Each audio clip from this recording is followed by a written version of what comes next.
जब हम budgeting system की बात करते हैं तो उसमें एक महत्वपूर्ण शब्द आता है राजस्व घाटा, रेवेन्यू डेफिसिट। यहाँ पर हम बात करने जा रहे हैं 2026-27 में राजस्व घाटे की स्थिति क्या है।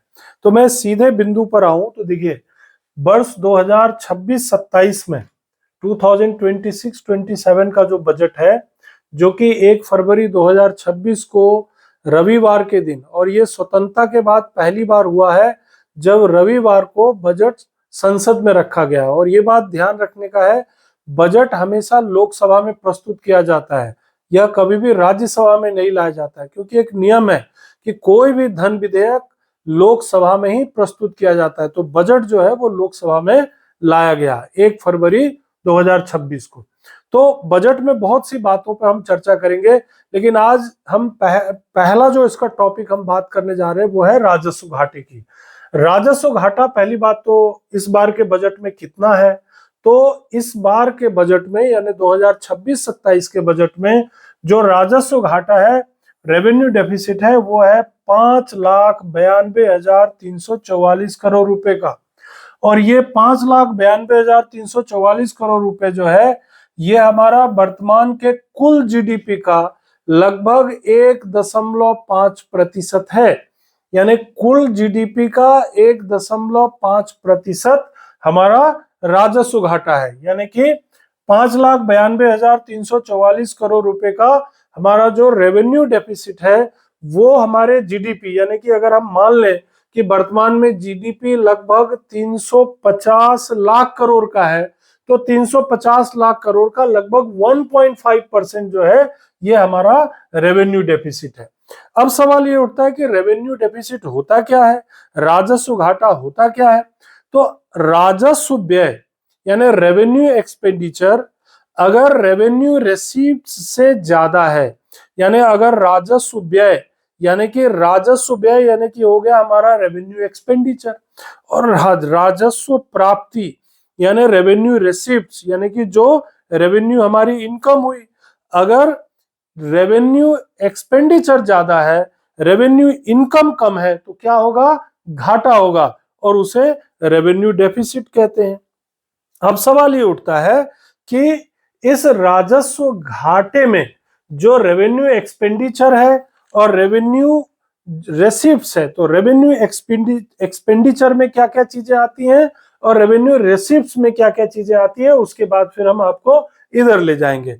तो पहले आप समझ लीजिए कि रेवेन्यू एक्सपेंडिचर का मतलब होता है जो सरकार वेतन, भत्तों और पेंशन पर खर्च करती है, जो सरकार द्वारा लिए गए लोन पर इंटरेस्ट देना पड़ता है। अगर सरकार ने कोई कर्ज लिया और उस पर जो इंटरेस्ट देना पड़ता है, वो हमारा रेवेन्यू एक्सपेंडिचर का हिस्सा होता है।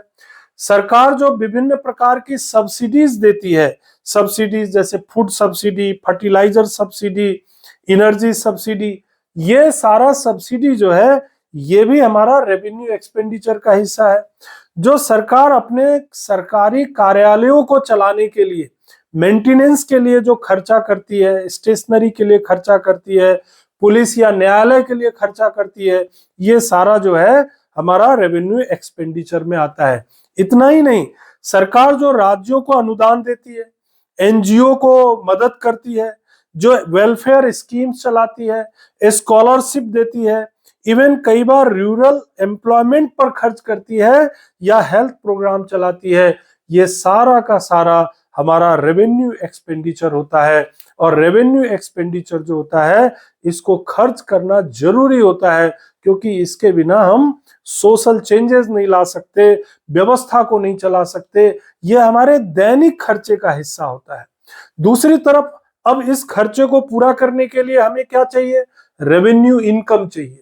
रेवेन्यू इनकम है ना, यानी राजस्व आय। तो राजस्व आय में क्या होगा, तो राजस्व आय का मतलब होता है दो तरह के, दो चीजों से बनकर के हमारा रेवेन्यू इनकम होता है। एक होता है टैक्स रेवेन्यू यानी कि कर राजस्व, और दूसरा होता है नॉन टैक्स रेवेन्यू यानी कि गैर कर राजस्व। अब टैक्स रेवेन्यू में क्या क्या आएगा, तो टैक्स रेवेन्यू में आएगा आपका डायरेक्ट टैक्स। डायरेक्ट टैक्स के अंतर्गत क्या आएगा, इनकम टैक्स, आयकर, कॉर्पोरेट टैक्स, निगम कर, है ना। ये जनरली या तो व्यक्ति पर लगेगा या किसी कंपनी पर लगेगा।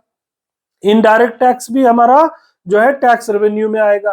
तो इनडायरेक्ट टैक्स में क्या आएगा, GST goods and services tax आएगा, कस्टम ड्यूटी आएगा, एक्साइज ड्यूटी आएगा। ये सब हमारे टैक्सेस के जो इनकम होते हैं, जो सरकार की कुल मिलाकर के प्योर इनकम है, वो कोई लाइबिलिटी क्रिएट नहीं करती, वो जो इनकम है वो रेवेन्यू इनकम आता है। और कुछ नॉन टैक्स रेवेन्यू भी होते हैं जो टैक्स नहीं है लेकिन इनकम है, जैसे कि सरकार ने किसी को कर्ज दिया और उस कर्ज पे इंटरेस्ट आ रहा है, तो वो जो ब्याज की आय है वो भी हमारा नॉन टैक्स रेवेन्यू है ना। पीएसयू से जितने, जैसे एलआईसी हो गए, एसबीआई हो गए, बीएचईएल हो गए, भिलाई स्टील प्लांट, जो सरकार के पब्लिक सेक्टर एंटरप्राइजेज हैं, वो लोग जो प्रॉफिट कमाते हैं, वो जो लाभ कमाते हैं, है ना। आरबीआई या अन्य कोई संस्थाएं जो डिविडेंड देती हैं, या फीस वगैरह या फाइन्स वगैरह जो मिलता है, ये सभी क्या हो जाते हैं, नॉन टैक्स रेवेन्यू के हिस्से होते हैं।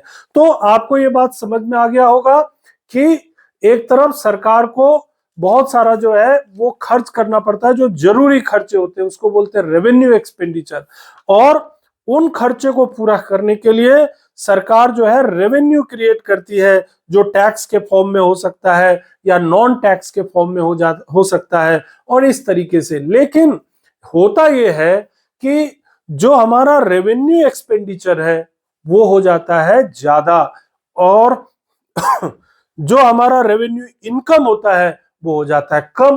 तो ऐसी परिस्थिति में क्या होगा, ऐसी परिस्थिति में रेवेन्यू डेफिसिट हो जाएगा। तो वो हमने यहां पर दिखाया। ये देखिए, अभी 2026-27 के बजट में आपको यहां पर ये दिखाई पड़ रहा होगा कि हमारा जो कर राजस्व है, टैक्स रेवेन्यू, और ये जो है कर भिन्न राजस्व यानी नॉन टैक्स रेवेन्यू। तो ये जो कर राजस्व है ये है 28,66,992 करोड़, ठीक है। और नॉन टैक्स रेवेन्यू से जो हमको इनकम मिलेगी वो मिलेगी 6,66,228 करोड़ रुपए। और दोनों को अगर मिला देंगे, टैक्स रेवेन्यू और नॉन टैक्स रेवेन्यू का, तो हो जाएगा 35,33,150 करोड़ रुपए।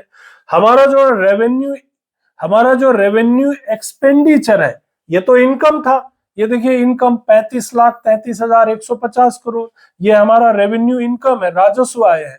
और राजस्व व्यय कितना है, तो 41,25,494 करोड़।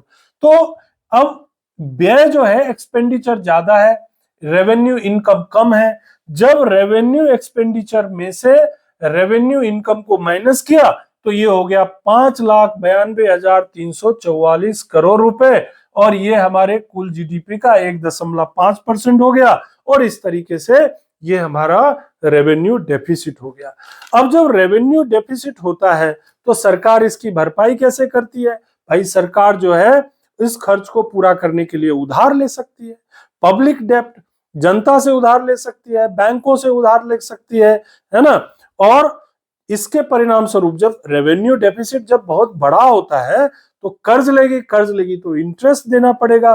तो कुल मिला करके ये इंफ्रास्ट्रक्चर में जो निवेश होता है उसको कम कर देता है। तो इसीलिए सरकार की हमेशा ये कोशिश होती है कि हमारा रेवेन्यू डेफिसिट कम से कम हो, रेवेन्यू डेफिसिट जीडीपी का कम से कम हो, जिससे कि हम ज्यादा से ज्यादा जो है इन्वेस्टमेंट कर सकें, ज्यादा से ज्यादा इंफ्रास्ट्रक्चर में लगा सकें। और इसीलिए आजकल सरकारें क्या करती है, देखते होंगे आप, रिक्रूटमेंट कम करती है, भर्ती कम करेगी, भर्ती कम करेगा, अनुदान कम देंगे, है ना, अनुदान कम देंगे। मतलब सरकार के जो रेगुलर खर्चे होते हैं, पेंशन में कमी, पेंशन में ओल्ड पेंशन स्कीम क्यों बंद कर दिया गया, सरकार के खर्चे बढ़ रहे थे, है ना, तो इसीलिए एनपीएस लेके आ गए।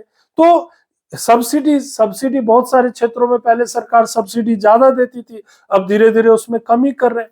तो ये जो रेवेन्यू डेफिसिट होता है ये हमारे इकोनॉमी का एक बहुत इंपॉर्टेंट हिस्सा होता है, और इसीलिए ये बजट का इंपॉर्टेंट हिस्सा है। मेनली आपको याद रखना है कि 2026-27 के बजट में जो हमारा रेवेन्यू डेफिसिट है वो 5,92,344 करोड़ का है, और ये कुल जीडीपी का 1.5% है। अगर आपको ये वीडियो पसंद आया हो तो प्लीज हमारे चैनल को सब्सक्राइब कीजिएगा, लाइक कीजिएगा और शेयर कीजिएगा। धन्यवाद।